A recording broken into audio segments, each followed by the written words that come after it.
Welcome to Realcast, the weekly roundup of the real asset markets. I'm joined by Paul Strome and Nicole Dines. Paul, let's start with you. What have you been tracking over the last 7 days? Well, it's sheds and beds this week in an unusual collaboration from companies that would normally be considered competitors. P3 Logistic Parks has acquired the Campus 39 business park in Wroclaw, southwest Poland, from Panattoni. It's also interesting is that the deal is P3's fifth in southern Poland in the last 12 months. There's no Ukraine-based reticence here, it seems. The property will be renamed P3 Wroclaw 2, consists of 4 warehousing and light industrial buildings, total area 185,000 square metres. Panattoni Europe CEO Robert Dobritsky said the deal demonstrates the sustained, strong institutional investor appetite for industrial and logistics real estate. And he said that in Poland, new development supply continues to lag in meeting the need for space from industrial and e-commerce companies, and also the nearshoring trend. P3, which does do plenty of its own development, has also done a deal with a developer in Holland and has just announced the acquisition of a development asset in Amstelveen in a forward funding deal with logistics developer Ringmeer, which will start development soon. It's in an area known for its greenhouse and horticultural sector, and also its proximity to Amsterdam's Schiphol airport. On the living side, I was also struck by a couple of announcements in the UK, which, as we know, has historically been very London-focused. However, there's a lot going on outside the English capital, and in the last week, developer Glenbrook announced that it's to develop a £140 million build-to-rent apartment scheme on a brownfield site in Leeds. The company's obtained consent for 618 units at Kirkstall Road, which is on the banks of the River Aire. The development comprises 5 buildings and will include amenity space and residence lounge, co-working hub and gym, as well as some commercial space. Over half of the 5-acre development will be dedicated to public open space, which opens up the waterfront and the developer says promotes engagement across the community. Also, Macquarie's UK build-to-rent platform Goodstone Living announced that it's agreed a £67 million debt financing with NatWest for the development of a build-to-rent residential community in Scottish capital Edinburgh.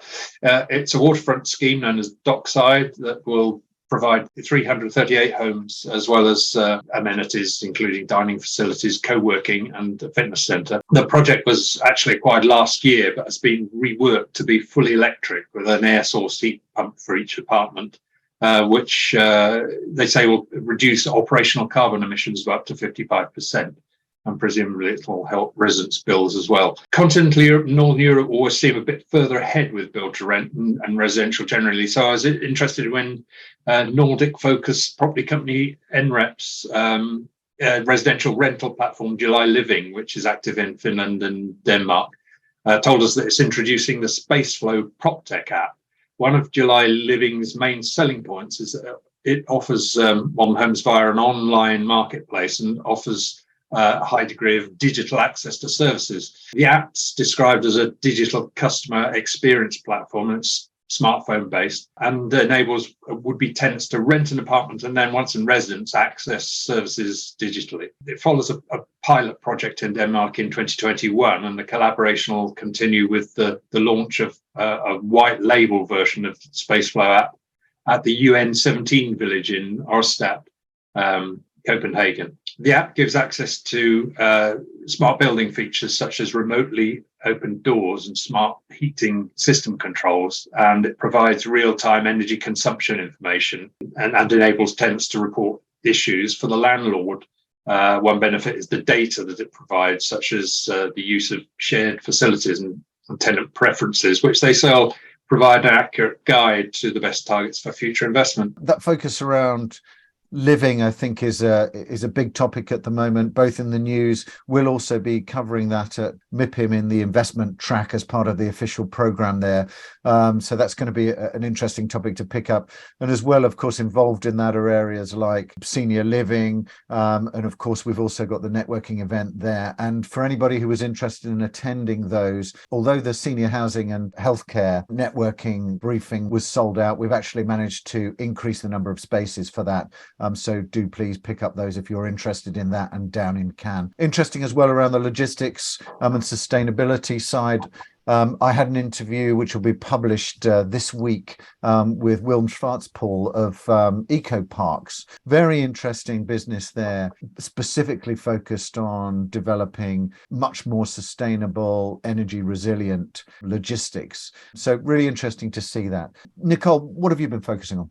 I saw that Berlin Hyp has issued its third mortgage bond, and I had offers within a few hours of over 1.25 billion euros, well oversubscribed, as a 5-year bond has a volume of only 750 million. It's the first in 9 years without the participation of the ECB, just purely, investors out there, and 76% of investors were in Germany, the rest in Asia, Switzerland and Austria, and 72% were banks, followed by central banks and savings banks. So real success for Berlin Hyp, considering the current volatile interest rate environment. Changing completely, again, PropReal, the Swiss real estate investor, has acquired 2 fully let prime office buildings in the heart of Barcelona from the Zurich Insurance Group. And PropReal said the transaction shows their continued appetite and confidence they have towards the Spanish office market, because it's characterized, they say, by a lack of high quality space, and demand keeps growing. And looking beyond Spain, PropReal also said they actually want to invest more in offices in other cities around Europe, so they're actively looking. So that's another sign, we've talked about it many times, of the office market really coming back after the pandemic. Now, on another really fast growing sector, which is tech, Savills came up with this Tech Cities Index 2023, and US and China, no surprises there, remain global leaders when it comes to tech cities. But some European cities are really pushing ahead. There's cities you wouldn't expect necessarily, smaller cities like Tallinn, Helsinki and Bristol. They're really outperforming their overseas rivals. San Francisco, New York and Silicon Valley dominate the rankings, but there are new sort of tech subsectors, which is a really interesting sector to watch. They're emerging. For example, climate tech, the Nordic cities are far ahead of places like New York or Silicon Valley. And deep tech, interestingly, which includes artificial intelligence, so we can expect it to be a fast growing sector. Bristol is number 12 in the world, and it's bigger than Shanghai or Paris. So really interesting developments there. And obviously from a real estate point of view, Jeremy Bates of Savills said there's a real undersupply of real estate for these sectors. And obviously, cities like Bristol or Tallinn or Durham, which is another fast-growing tech city, have a big advantage of having much lower costs, both for living, for employees, and obviously a much lower rental cost. So that's all the more, of an incentive for companies to set up there. So that would be interesting to watch how that develops. And finally, my favorite story of the week, as I'm a child at heart, is that Hamleys, the legendary toy store in Regent Street, which is the oldest toy store in the world. It was founded in 1760. In Cornwall, and moved to London a few years later. It is about to open its first continental European store in Rome, in this beautiful period shopping arcade in central Rome. And they bet on Rome for their first continental European store because Rome keeps attracting a lot of tourists, as well as having obviously a strong local market. When you go to Hamleys in London, it's always full of Italians, so I'm sure they'd be very happy to have their own store in Rome. But also tourists. I mean, Rome has really bounced back from the pandemic. Last year, 15 million tourists visited Rome. So they're obviously betting on the two markets. And from a retail point of view, interesting that this arcade, which was built at the beginning of the 1900s, and it's absolutely beautiful marble floors and very ornate, is being restored. The number of shops, the original shops were 27, they're being reduced to 15 because the brands that are going there, apart from Hamleys, also Uniqlo and Calvin Klein and other brands have already said they want to open there. They want to have a bigger footprint. So that's an interesting development for retail. And the whole scheme should be finished in June, so the shops should open in the summer, just in time for peak tourist season. Yeah, I mean, it's been really interesting, I think, to just see how much, I guess, focus there's been on Italy and some of the news lines over the past, certainly 6 to 12 months. Thanks very much, Nicole. Thank you, Paul. Thank you for watching, and look forward to seeing you next week for our regular roundup of the real asset markets.